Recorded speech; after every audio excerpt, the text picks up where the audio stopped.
What red flags during a job interview indicate that the role will be different as described?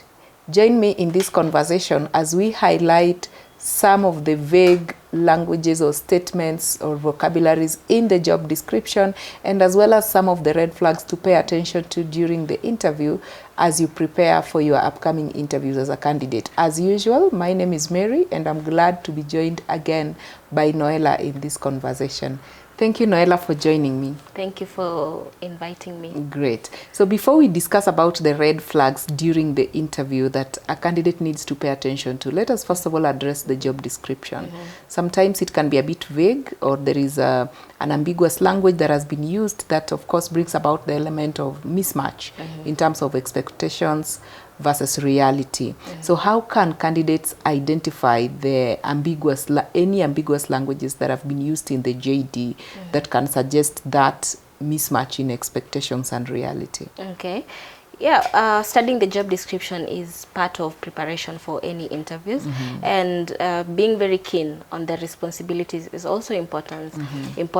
Now, some of the things you need to note as a candidate are the vague job responsibilities. For example, as a marketer, you're being told that you manage various responsibilities or perform general tasks. Which are these general tasks? So they're not being specific enough. So that could mean that this job comes with unexpected or unrelated responsibilities. Sure. Yeah. Also, the required skills. For example, a job description can state that the candidate needs to be proficient in the Microsoft applications, but not being specific, because it can easily be advertised as they need someone who has Excel skills for data analysis or PowerPoint skills for presentation. Yes. And then lastly could be the team dynamics. If a job description mentions that the potential candidate will be working independently alongside team collaboration. Yeah, so that's not being very, very clear. Yeah. Interesting. Now, during the actual interview, what are some of the red flags that candidates need to pay attention to that actually indicates this role might be different from what was described?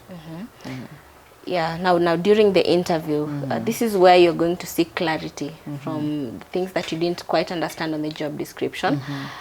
Number one could be contradictory information, and I'll still use the example of the team dynamics.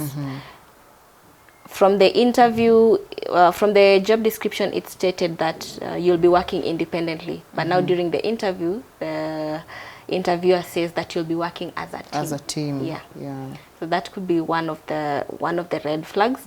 Also, the interviewer can also talk about the high turnover rate.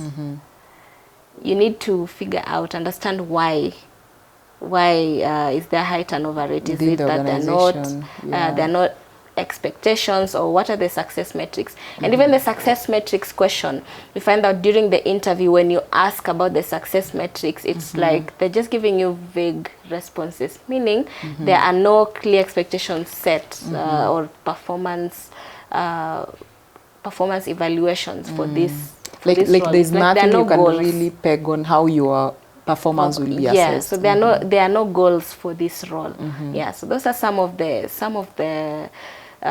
the red flags I would share. Interesting. Your final advice to someone watching this video as far as the red flags are concerned?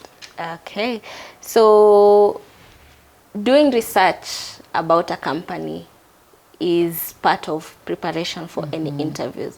So apart from just studying the job description, go online and listen to testimonials about this company. You can also look at reviews on Glassdoor about this particular company so that you know what you're getting yourself into and even know what to expect. Yeah. And I know these always come in handy, especially when the deal seems to be too good. Yes. Interesting. Thank you so much for sharing with us, Noela. You're welcome. When it comes to job search, you really have to be sure as a candidate, even on the kind of companies or employers that you're looking to be part of the team that is doing what they do. And that is why it is important to do your industry research. As Noela has mentioned, it's part and parcel of preparation. And through preparation, thorough preparation, studying the job description, you'll definitely get to know whether there is going to be a mismatch between your expectations versus the reality when you eventually get that offer. I believe this has come in handy for you, and we encourage you to share with us in the comment section any specific areas that you would want us to handle as far as interviewing skills are concerned, and we'll be glad to address them in our upcoming videos. Thank you for watching this one, and see you in the next one.